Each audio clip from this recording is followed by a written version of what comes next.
प्यारे बच्चों, ए plus academy Ichhawar के यूट्यूब चैनल पर आपका स्वागत है। आज हम बात करेंगे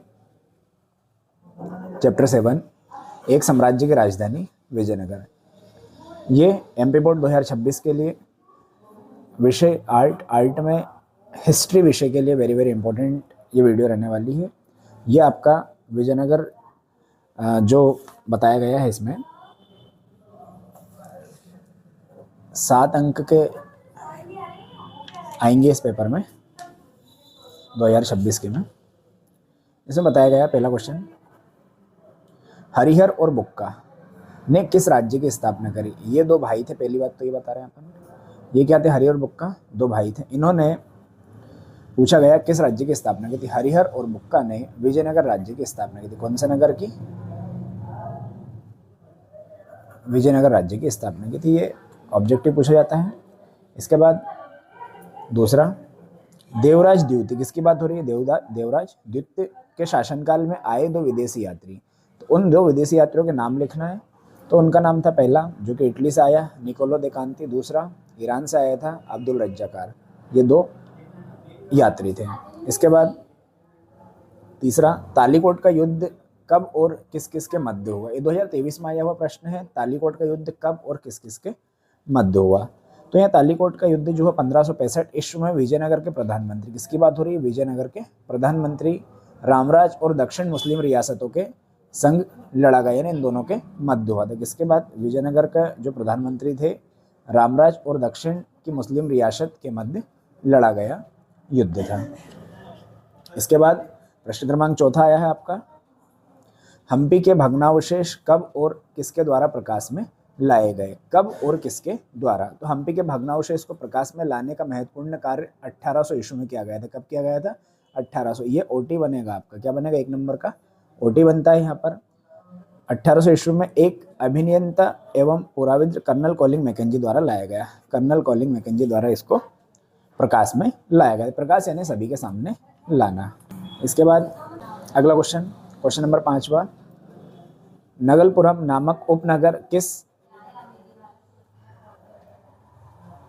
अगला क्वेश्चन, नगलपुरम नामक उपनगर की स्थापना किसने की थी? इसकी स्थापना की बात करें तो इसकी स्थापना राजा कृष्णदेव राय ने अपनी माता के नाम पर। किसके नाम पर? माता के नाम पर विजयनगर के समीप यानी पास, विजयनगर के समीप नगलपुरम नामक उपनगर की स्थापना की थी। उपनगर मतलब नगर जैसा छोटा सा उपनगर। इसके बाद बात करते हैं अपन अगला क्वेश्चन, अमर नायक कौन थे? 2023 में आया हुआ प्रश्न है। देखिए जरा, तो विजयनगर साम्राज्य के अंतर्गत अमर नायक सैनिक कमांडर थे। कौन थे ये? अमर नायक सैनिक कमांडर थे। इन्हें शासक द्वारा, किसके द्वारा? शासक द्वारा प्रशासन के लिए राज्य क्षेत्र दिए जाते थे। एक क्षेत्र देते थे कि भैया ये इस क्षेत्र पर आपका राजपाट रहेगा। ये लोग किसानों, शिल्पकारियों तथा व्यापारी से भू राजस्व, किसकी बात हो रही है? भू राजस्व तथा अन्न कर को कहते हैं टैक्स, अन्न कर वसूल करते थे। ये लोग विजयनगर शासकों को एक प्रभावी सैन्य शक्ति प्रदान करने में सहायक होते थे। उन्हें ही अमर नायक कहा जाता था। अगला प्रश्न क्रमांक 7वां, अमुक्तमाल्यद नामक ग्रंथ की रचना किसने की? इस ग्रंथ के विषय वस्तु क्या थी? तो अमुक्तमाल्यद नामक ग्रंथ की रचना कृष्णदेव राय ने की थी। किसने की थी? कृष्णदेव राय ने की थी। और इसमें राजा कृष्णदेव राय के प्रथम तेलुगु भाषा में राज्य व्यवस्था के विषय में लिखा गया है। तेलुगु भाषा में लिखा गया है इनके राज्य व्यवस्था के बारे में। अगला क्वेश्चन दिया है क्वेश्चन नंबर 8वां, 15वीं शताब्दी में विजयनगर की यात्रा करने वाले विदेशी यात्री कौन थे? उन्होंने बोला है कि 15वीं शताब्दी में विजयनगर की यात्रा करने वाले विदेशी यात्री जो विदेश से आए थे। तो इटली के व्यापारी, अब कहाँ के व्यापारी हैं वो अपन ने पहले भी देखा था क्वेश्चन। इटली के व्यापारी निकोलो दे कांती, फारस के राजा का दूत अब्दुल रजाक और रूस का व्यापारी आफानासी निकितन ने विजयनगर शहर की यात्रा की थी और अपने यात्रा वृत्तांत लिखे। ये 3 आए थे, इन्होंने अपने यात्रा वृत्तांत भी लिखे। इसमें विजयनगर के बारे में भी लिखा गया है। अगला क्वेश्चन नंबर 9वां, 16वीं शताब्दी में विजयनगर की यात्रा करने वाले किन्हीं 3 विदेशी यात्रियों के नाम लिखे। दोस्तों देखिए, 3 यात्री विदेशी की बात करेंगे अपन। तो पहला द्वारते बारबोसा, डोमिंगो पेस और फर्नुमनुनीज ने 16वीं शताब्दी में विजयनगर की यात्रा की थी। ये दूसरा हो गया और ये क्या हो गया, तीसरा हो गया। ठीक है, अगला 10वां, किस विदेशी यात्री ने कृष्णदेव राय, किसकी बात हो रही है बेटा, कृष्णदेव राय द्वारा बनवाए गए होजों और जलाशयों के निर्माण का विस्तृत विवरण दिया है। तो देखिए इसमें डोमिंगो पेस ने राजा कृष्णदेव राय द्वारा बनाए गए होजों और जलाशयों में जल संपदा के संरक्षण के संबंध में विस्तृत जानकारी प्राप्त की। संरक्षण यानी बचाना, इसके बारे में महत्वपूर्ण जानकारी इसमें मिलती है इनके वृत्तांत में। इसके बाद प्रश्न क्रमांक 11वां, विजयनगर में मंदिर क्यों महत्वपूर्ण थे। विजयनगर के मंदिर की हम बात करेंगे तो क्यों महत्वपूर्ण थे, तो देखिए इसमें दिया गया है, विजयनगर में मंदिर महत्वपूर्ण धार्मिक, सामाजिक, संस्कृति तथा आर्थिक केंद्रों के रूप में विकसित हुए थे। शासकों की दृष्टि से मंदिर का निर्माण राजा, सत्ता, शक्ति और समृद्धि का प्रतीक माना जाता था, इसलिए यहाँ मंदिर बहुत महत्वपूर्ण रहे थे। इसके आगे अपन बात करते हैं प्रश्न क्रमांक 12वां, विजयनगर राज्य की स्थापना का विवरण दिए। विजयनगर राज्य की स्थापना के बारे में अपन बात करेंगे। तो भारत के दक्षिण पश्चिम, कब की बात हो रही, भारत के दक्षिण पश्चिम तट पर विजयनगर राज्य की स्थापना करने का श्रेय हरिहर और बुक्का, भी अपन ने देखा था ये दो भाई थे। ठीक है, हरिहर और बुक्का नामक दो भाइयों को है। वे कर्नाटक में स्थित कंपली राज्य, कहाँ की बात हो रही है, कंपली राज्य में अधिकारी थे मोहम्मद तुगलक। अब ये मोहम्मद तुगलक था भाई, मोहम्मद तुगलक ने जब कंपली को विजित किया, अब आक्रमण करके इसको जीत लिया, तब हरिहर और बुक्का इन दोनों भाइयों को पकड़कर दिल्ली ले जाया गया। इनको बंदी बना लिया, बंदी बनाने के बाद इनको दिल्ली ले जाया गया और उन्हें मुसलमान बना दिया गया। इनका धर्म परिवर्तन कर दिया, जबरदस्ती उन्हें मुसलमान बना दिया गया। कालांतर में कंपली में विद्रोह होने के असर पर मोहम्मद तुगलक ने, अब कंपली जो मोहम्मद तुगलक ने विजिट किया था, जीता था, उस पर विद्रोह के असर देखे ना, किसी दूसरे लोगों ने आक्रमण कर दिया। विद्रोह होने के अवसर पर मोहम्मद तुगलक ने, किसने, मोहम्मद तुगलक ने हरिहर और बुक्का, इन दोनों भाइयों की बात हो रही, वापस से दोनों भाइयों की बात हो रही है, दोनों भाइयों को मुक्त करके यानी कि छोड़ा, मुक्त करके तुगलक सेनापति के रूप में, इनको जो सेना थी उसका सेनापति बना दिया। तुगलक सेनापति के रूप में दक्षिण भेजने का निश्चय किया। इन्होंने निर्णय भी ले लिया कि भाई आपको जाना है वहां पर, उस विद्रोह का दमन करना है। हरिहर और बुक्का तुगलक सेनाओं के साथ कंपली आए, कहाँ आए वो, कंपली आए, और उन्होंने कंपली के विद्रोह का दमन कर दिया। देखो दमन भी कर दिया यहाँ पर, यानी कि वापस से उस कंपली को विजय जीत लिया। परंतु कहा जाता है कि, ऐसा बोला गया है, कहा जाता है कि इसी के मध्य वे विद्यारण्य नामक एक संत के प्रभाव में आए। एक संत थे, उनके प्रभाव में वो आए, प्रभाव में आए और मुसलमान से पुनः हिंदू बनने के लिए तैयार हो गए। विद्यारण्य ने अपने गुरु, देखिए गुरु की बात हो रही है, गुरु और श्रृंगेरी के मठाधीश विद्या तीर्थ में उन्हें हिंदू बनाने के लिए राजी कर लिया, उन्हें हिंदू बनाने राजी कर लिया और वह हिंदू हो गए। और क्या बन गए, वो हिंदू हो गए। 1336 ईस्वी में हरिहर ने हस्तिनावती, जिसे आधुनिक हम्पी के नाम से जाना जाता है, राज्य की नींव डाली। और इसी वर्ष, अब इसी वर्ष की बात हो रही है जिस वर्ष उसने नींव डाली, इसी वर्ष उसे विजयनगर नामक नवीन नगर बसाया है ना, जो कालांतर कुछ समय बाद विशाल नगर बन गया, यानी कि बहुत बड़ा नगर बन गया। अगला क्वेश्चन जो कि निम्न प्रकार से दिया गया है, विजयनगर की जल आवश्यकताओं को किस प्रकार पूरा किया जाता था। 2023 में आया हुआ प्रश्न है। तो विजयनगर की जल आवश्यकताओं को मुख्य रूप से तुंगभद्रा, कौन सी नदी, तुंगभद्रा नदी द्वारा निर्मित एक प्राकृतिक कुंड, प्राकृतिक जो स्वयं बना हुआ था, किसी ने बनाया नहीं था, प्राकृतिक कुंड से पूरा किया जाता था। यह नदी उत्तर पूर्व दिशा में बहती थी। इस कुंड के आसपास ग्रेनाइट की पहाड़ियां थी, किसकी पहाड़ियां थी, ग्रेनाइट की पहाड़ियां थी। और ये पहाड़ियां शहर के चारों ओर करधनी का निर्माण सी करती प्रतीत होती थी। बेटा करधनी तो आप जानते ही हो, करधनी का निर्माण करती सी प्रतीत होती है, दिखाई देती थी। इस पहाड़ियों से अनेक जलधाराएं कैसी रहती है, जैसे ये बहुत सारी जलधाराएं आ रही है ना, यहाँ से जलधाराएं आ रही है, ठीक है। जलधाराएं निकलकर नदी में जा मिलती थी और वहां जाकर नदी में मिल जाती थी। विजयनगर की जल आवश्यकताओं की आपूर्ति के लिए लगभग सभी जलाशयों को साथ बांध बनाया गया, यानी जितने भी जलाशय थे उनको एक साथ कर बांध बना दिया गया। बांध बनाकर भिन्न भिन्न आकारों के हौजों का निर्माण किया गया। ऐसे सबसे महत्वपूर्ण हौज कमलपुरम जलाशय का निर्माण 15वीं शताब्दी के आरंभ के वर्ष में कराया गया था। इस हौजों के पानी से आसपास के खेतों में सिंचाई की जाती। जो हौज थे इनके, जो पानी था, इस आसपास के जितने खेत थे उनमें सिंचाई यानी अपन गाँव में कहते हैं पानी फेरना, उसे सिंचाई कहा जाता है, ठीक है। इसके साथ साथ राजकीय केंद्र की जल आवश्यकताओं की पूर्ति के लिए भी जलाशय से एक नहर के माध्यम से, किसके माध्यम से, एक नहर के माध्यम से जल वहां तक ले जाया जाता था। इसके अतिरिक्त हिरिया नहर, किसकी बात कर रहे हैं बेटा, हिरिया नहर, ये भी आपका वेरी वेरी इंपॉर्टेंट ऑब्जेक्टिव है ये, ठीक है। हिरिया नहर जो उस समय की सबसे महत्वपूर्ण जल संबंधित संरचनाओं में से एक थी, है ना। इसके खंडहर यानी अब तो वो बेकार सी हो गई है, पानी नहीं जाता उसमें, खंडहर को आज भी देखा जा सकता है। इस नहर में तुंगभद्रा पर बने बांध से पानी लिया जाता है, ले जाया जाता था। और इसे धार्मिक केंद्र, किसकी बात हो रही है, धार्मिक केंद्र में धार्मिक केंद्र से शाही केंद्र को पृथक करने वाली घाटी में सिंचाई संबंधित कार्यों के प्रयोग में लाया जाता था। इस नहर का निर्माण सभ्यता संगम वंश के राजाओं द्वारा करवाया गया था। अगला क्वेश्चन आपका,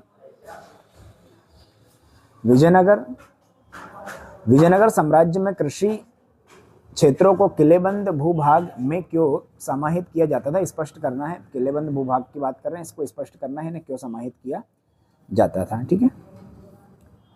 इसमें देखिए 2025 में आया हुआ प्रश्न है, विजयनगर में कृषि क्षेत्र को किलेबंद भूभाग में के अंतर्गत रखने पर एक विशेष उद्देश्य था। इसमें दिया है मध्यकालीन युद्ध प्रणाली, क्या हो रही, मध्यकालीन युद्ध प्रणाली में विजय प्राप्ति के लिए घेराबंदी की महत्वपूर्ण भूमिका होती थी। घेराबंदी यानी ये घेराबंदी होता है ना, इसके अंदर रहते हैं, घेरा हो गया, ठीक है। और घेराबंदी का मुख्य उद्देश्य शत्रु को खाद्य सामग्री से वंचित करना। शत्रु को क्या करना, खाद्य सामग्री खाने पीने की सामग्री होती है, उसकी बात हो रही है। वंचित कर आत्मसमर्पण के लिए बाध्य करना। आत्मसमर्पण यानी कि सरेंडर कर देना, जैसे इंग्लिश में कहते हैं ना, भैया अब हम तो हार गए, ठीक है। आत्मसमर्पण के लिए बाध्य करना होता था। इस प्रकार ही घेराबंदी कई महीनों तक और यहाँ तक कि वर्ष तक चला करती थी, यानी महीनों लेकिन इसमें दिया वर्षों तक भी चला करती थी। ऐसी स्थिति में बाहर से आने वाले, अब बाहर से कौन, जो अन्य जगह से बुलवाएंगे, बाहर से आने वाले खाद्यान्नों की आपूर्ति ठप हो जाती थी। इस परिस्थिति से निपटने के लिए सामंत शासक ने किलेबंद क्षेत्रों के अंदर विशाल अन्नागारों का निर्माण कराया था, कि जो विशाल यानी बड़े, जिसमें अन्न रखे जाते, खत्म ही नहीं हो, भले युद्ध चलता रहा है, ठीक है।